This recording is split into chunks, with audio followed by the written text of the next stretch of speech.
দেশের মাননীয় প্রধানমন্ত্রীর একটা বিকৃত কুরুচিকর ছবি, যেটি অভিনেত্রী শ্রীলেখা মিত্র তিনি প্রদর্শন করছিলেন নির্লজ্জভাবে, তার বিরুদ্ধে আমি এফআইআর করতে এসেছি।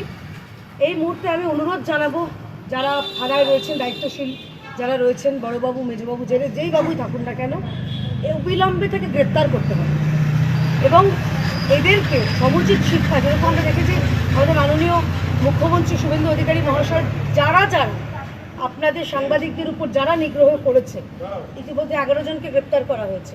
সেই রকমই অনুরোধ জানাবো পুলিশকে যে যারা এরকম বিকৃত ছবি সোশ্যাল মিডিয়ায় শেয়ার করেছে, সেদিন প্রদর্শনের নাম করে দেশের প্রধানমন্ত্রীকে অপমান করেছে, এগুলো বরদাস্ত করা যাবে না। অনেক বাদরামি করেছে, এবার এদের সমুচিত শিক্ষা দিতে হবে। শ্রীলেখা মিত্রের বিরুদ্ধে এর আগেও অভিযোগ উঠছে, বারুইপুরের ঘটনায় কার্যত উস্কানির অভিযোগ উঠেছে তার বিরুদ্ধে, আবারও তার বিরুদ্ধে অভিযোগ আপনি? দেখুন, আসলে এটা ফ্রাস্ট্রেশন তো 2026-এর 4 মের পরে এদের ফ্রাস্ট্রেশনের লেভেলটা একটু বেড়ে গেছে। তাই কখনো বারুইপুরে যেরকম লায়েক আলী তার যেরকম খুব লায়েক হয়ে উঠেছিল, তার যেরকম দরকার ট্রিটমেন্ট সেই ট্রিটমেন্টই পেয়েছে। শ্রীলেখা মিত্রের বিরুদ্ধে এরা তো প্রচণ্ড ফ্রাস্ট্রেটেড, সেই ট্রিটমেন্টই দেওয়া হবে যেটা ওনাদের প্রয়োজন।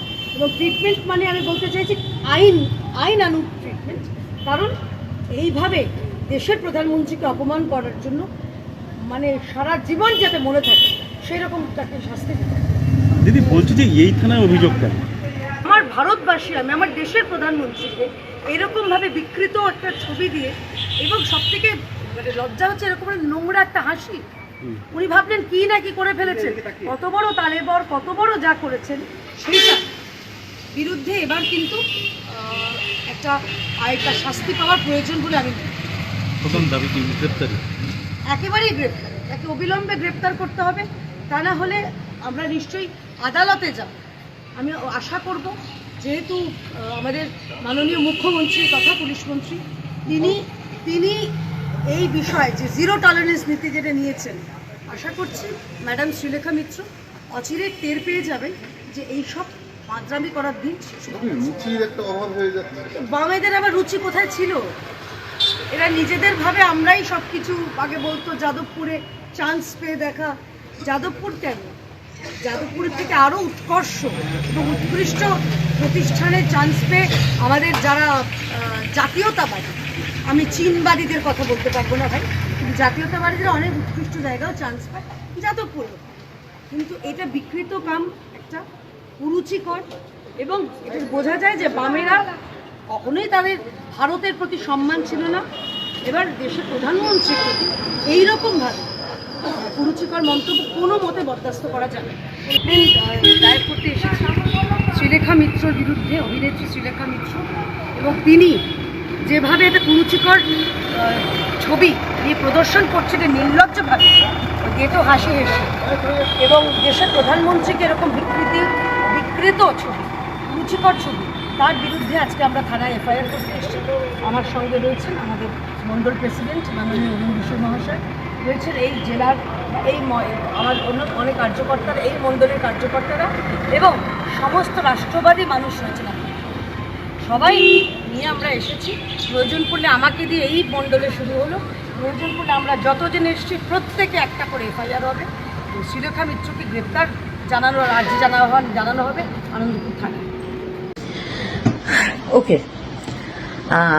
This is not a clarification or neither a justification, but since এটা এত লোকজন আমাকে সকাল থেকে ফোন করছে বা জানার চেষ্টা করছে, বা বিভিন্ন মিডিয়া থেকেও আমার কাছে ফোন করছে, আমার মনে হয় আমার তরফ থেকে হয়তো একটা জানানো উচিত। আমার একটা বিশেষ, আমি একটা পোস্টার ধরে দাঁড়িয়ে রয়েছি, সেইটা ভাইরাল করা হয়েছে, এবং সেখানে ছবিটা দেখলেই বুঝতে পারবেন কি কেন কি বৃত্তান্ত। তো ওখানে আমি যতই বিজেপি বিরোধী হই, আন্ধভাগ বিরোধী হই বা মোদি বিরোধী হই, আমাকে কেউ দেশদ্রোহী আখ্যা দিলে সেটাও যেরকম ভীষণ মানে হাস্যকর ব্যাপার, সেটাই একই রকম হাস্যকর হচ্ছে যদি কেউ মনে করে যে ওই রকম ছবির মানে আমি ইচ্ছা করে এই ছবিটাকে আমি হাতে নিয়ে দাঁড়িয়ে করেছি। পেটে তো একটু শিক্ষা দীক্ষা আছে। এটা দিল্লি থেকেই পোস্টারিং গুলো হয়েছে। সেটা ওই অত লাখ লাখ হাজার হাজার ছেলে মেয়েদের মধ্যে ওই ঘামের গন্ধ, ওই অর্গানিক মাঠে দাঁড়িয়ে বিপ্লব যেটা, মাঠের ভেতরে দাঁড়িয়ে বিপ্লব যেটা, এবং ওই রকম একটা বিপ্লব, ওই রকম একটা আন্দোলন, এবং সেখানে যখন লাঠি চার্জ করা হচ্ছে মহিলা পুলিশ এবং এমনি পুলিশও, তখন কিন্তু আমি আর 5টা যুব ছাত্রদের সাথে আমিও দৌড়েছি। এটা আমার জীবনের প্রথম এরকম একটা অভিজ্ঞতা। অনেক প্রতিবাদ মিছিলে গেছি, অনেক মিটিং মিছিল সভা অনেক কিছু করেছি, কিন্তু এইটা হয়নি। তো আমার একটা মেয়ে বড় হচ্ছে, সুতরাং আমার যদি প্রথমে চশমা ছাড়া গেছিলাম সানগ্লাস পরে, আর ওই ভিড়ের মধ্যে ওইটুকু একটা পোস্টারে আমার মোদিজির বিলো দ্য বেল্টের দিকে আমার চোখটা যায়নি। কি করব বলুন তো?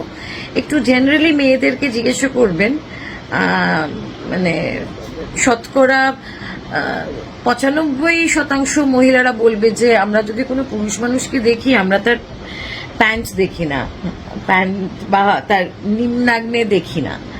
সুতরাং সেখানে মোদিজির এরকম একটা ছবি, ওটা দেখে মজা লেগেছে। ওই কতগুলো ছেলে যাচ্ছিল, তারা প্রতিবাদে, তারা পোস্টার দিয়ে করেছে, ছবি তুলতে এসেছিল, পোস্টারটা হাতে নিয়ে ছবি তুলেছে। আর দেখিও নি পোস্টারটাকে ঘুরিয়ে, সময় ছিল না, কারণ পুলিশের লাঠিচার্জ হচ্ছিল। তারপরে শুনছি আমার নামে অনেক কিছু হচ্ছে, আমাকে ইমিডিয়েট অ্যারেস্ট করার হচ্ছে। একটা কথা বলি, আপনারা বলেছেন যে ভয় আউট ভরসা ইন। তা আপনারা তো মানুষের মধ্যে ভয় ধরানোর চেষ্টা করছেন। এমন শাস্তি দেবেন নাকি আমাদের মাননীয় মুখ্যমন্ত্রী যে 3 পুরুষ মানুষের মনে থাকবে, এরকম শাস্তি দেবেন? তো একটু শাস্তি আমি আপনার থেকে এই করছি যে আপনার যারা আত্মসহায়ক, যারা পরপর মৃত্যু মুখে, মানে মৃত্যু হয়েছে, আপনি তাদের আগে খুব কড়া আগে শাস্তি দিন। তারপরে আমাদের যারা আন্দোলনকারী বা আন্দোলনকারীদের সাথে কিছুটা হলেও যুক্ত হয়ে নিজেদেরকে একটা ঐতিহাসিক আন্দোলনের সঙ্গে থেকে নিজেদেরকে ধন্য মনে করছি, তারপরে আমাদের শাস্তি যদি মনে করে থাকেন, আমার হয়তো তলার দিকে, এরপরে আমি বলে দিচ্ছি, পুরুষ মানুষের যে কোনো কিছু হলে আগে নিচের দিকে দেখব, তারপরে তার চোখের দিকে তাকাবো বা তার কথা শুনবো। সুতরাং আমার মতো মানুষ যারা ধৃতিমান, আমার সঙ্গে যিনি ছিলেন, অভয়া মঞ্চের যারা দেখেছেন তাকে, he is one of the four runner amongst many. তো আমাদের রুচিতে বোধহয় ওইটা করা সম্ভবপর ছিল না। এটা বলে রাখা, এরপরে আপনাদের যা মনে হবে আপনারা করবেন। আমাকে যদি অ্যারেস্ট করার ইচ্ছা হয় করবেন, আমাকে ফাঁসিতে চড়ানোর ইচ্ছা হয় চড়াবেন। আবার একটা আন্দোলন হবে, আমি শিওর আর একটা আন্দোলন হবে। আপনারা তৈরি তো? আমি তৈরি।